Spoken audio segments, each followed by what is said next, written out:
Hey there, survivors. How's it going? I'm your host, Douglas, here at Drumboy Productions, bringing you another subscriber special.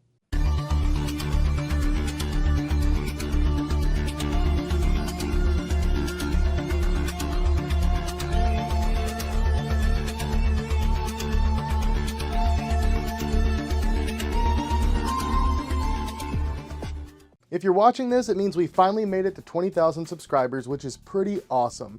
I gotta say, years and years ago, whenever I was just making random YouTube videos on a couple of random masks that I was picking up, I never thought that it would quite grow into what it has today. And I mean that in many different ways. The size of the collection, I never thought that it would get quite so massive, and so many different rare items in the collection, including amazing screen use pieces that I genuinely never thought, growing up as a little kid watching all these different movies, that I would have any screen use props or anything like this. It's all mind-blowing.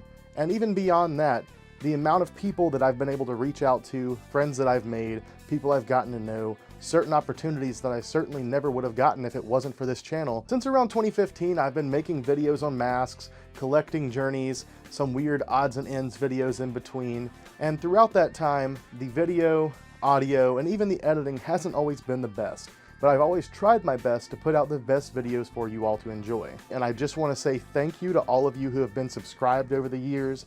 If you've been here for a long time and have just continuously kept up with the videos, slowly but surely watching them slightly increase in quality, I greatly appreciate you. And even for those of you who have just now joined us on the journey, maybe you've only been around a week or two, a month, a year, it doesn't matter, I greatly appreciate it. And for those of you watching who have not subscribed, please do so, I would greatly appreciate it, and I hope you all enjoy the content that I make in the future. And with that being said, I think let's go ahead and get right into the subject of today's video. For a while now, I've been hyping up that I had a couple of really awesome screen use pieces come my way courtesy of Nate Reagan, and today we're going to be taking a look at those very awesome pieces. This is something that is, I don't know, to many people going to be very impressive, to some you're probably just not going to care, but to me these are very cool. What we have here are two screen-used Scream 4 items, as well as some stuff on the back of this display.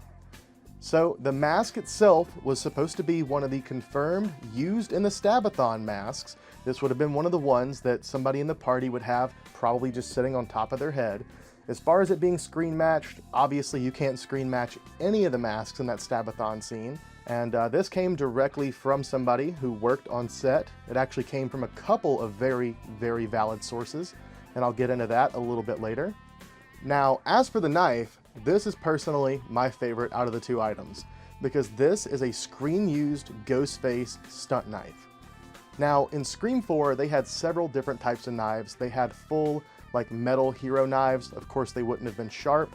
They also did have retractable knives. They didn't use those too often because retractables do fail. A good example of this is, actually there's many different films where they fail, but the first one that comes to mind and actually relates to the subject matter here is in Scream 3.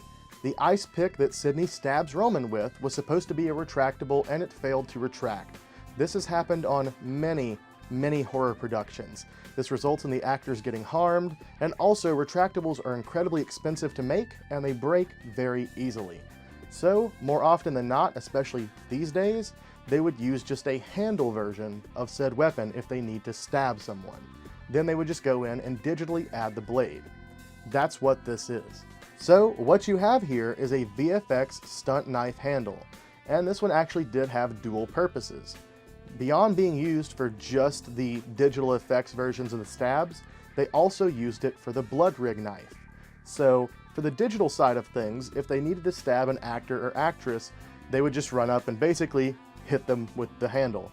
And then they would go in, track the blade, and add it like it was stabbing into that person. This particular one I do believe was used during the opening scene, or the alternate opening scene, and also several other scenes throughout the film, as far as just being used just to stab. But beyond that, anytime someone was stabbed deeply and they were bleeding, it was that knife.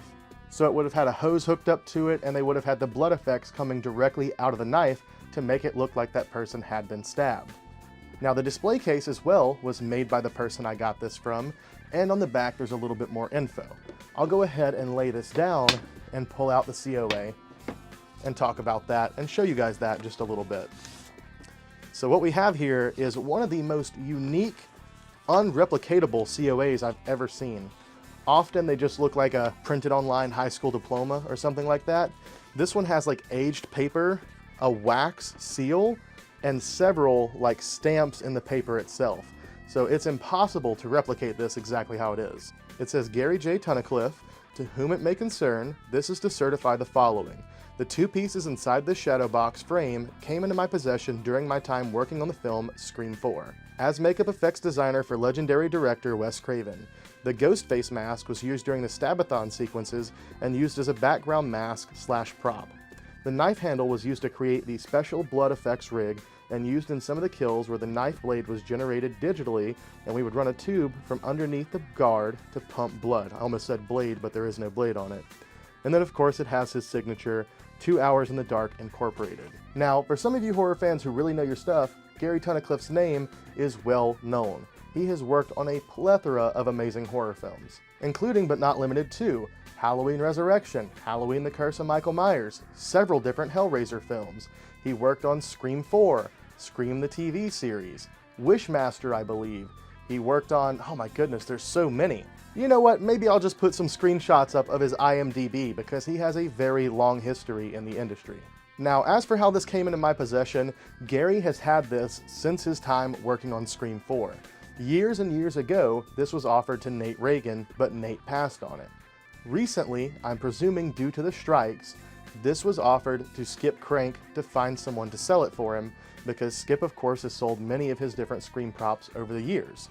And, as you may know, Skip often will sell to Nate Reagan, so Nate was then offered this prop. Unfortunately, Nate did not have the money for this piece, and he said, hold on, I think I know someone who would be interested. Now, the knife over here is just a knife handle. However, it looks like at one point it was a full-length knife that they cut the handle off of so they would have an extra VFX handle to use. The mask itself is just a costume mask, and, funny enough, he took the strap off of that mask and glued it on the back of this display case. Then down here, we have a little photo set that says Scream 4 Wrap Party Photo Booth, and we've got a couple of pictures here. Gary and Rory Culkin, who played Charlie Walker, all together. So these are kind of behind the scenes cast and crew never before seen photos, and at the bottom it even has a date, 9/18/2010. So I guess that's whenever they had the wrap party for Scream 4. While this is not a full-length knife, which would have been really cool, for the most part, those would have been used just in the shots where they give a close-up of Ghostface brandishing the knife. This would have been one of the knives actually used to kill the different characters in the movie. Now, for those of you watching, this is not the one that was used on Officer Perkins. That one's actually owned by a fellow collector. So yet again, while it's just a knife handle, this thing has an absolute rich history on set. The other mask, not so much, but still regardless, it is a confirmed screen-used or production-used mask from basically 3 valid sources that worked on the film.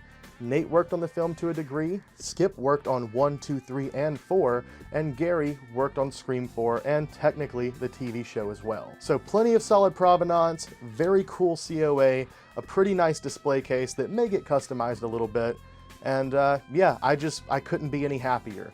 I do have a knife from the TV series, which is very cool. I do love it, and it technically is a Ghostface knife because it is from season 3. But to have a Ghostface knife from one of Wes Craven's films is an absolute dream come true, regardless of whether it's a full size or retractable, the VFX handle. It's still really, really cool. So yeah, this is pretty amazing. With the addition of the knife, I now have a production robe from Scream 4, a couple of production masks, and a screen-used knife. So pretty much an entire complete Ghostface costume. I have to give a shout out to Nate for offering me this piece, and also if you guys have not subscribed to his channel, go check it out over at Reagan Productions. He has a fountain of knowledge for Ghostface stuff as well, and also an amazing collection where he shows off screen used and production masks, robes, knives. My collection would certainly not be what it is without your help, Nate, and also without the help of those of you watching. I greatly appreciate your support over the years. Here's to another 20,000. I hope you guys enjoy the content. I hope you enjoy what we have coming in the future. I love you all. Thank you for watching, and see you next time. Hey Douglas, congratulations on 20,000 subscribers. What a milestone.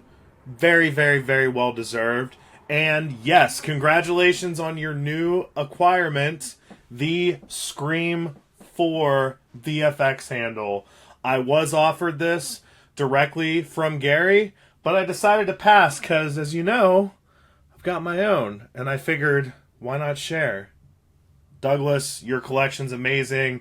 It is quite possibly the greatest collection of Scream and Ghostface memorabilia on the planet, and very, very, very deserving to have a piece like that in your collection. So, again, thank you for being a great friend. Thank you for producing such great content, and congratulations on 20,000 subscribers.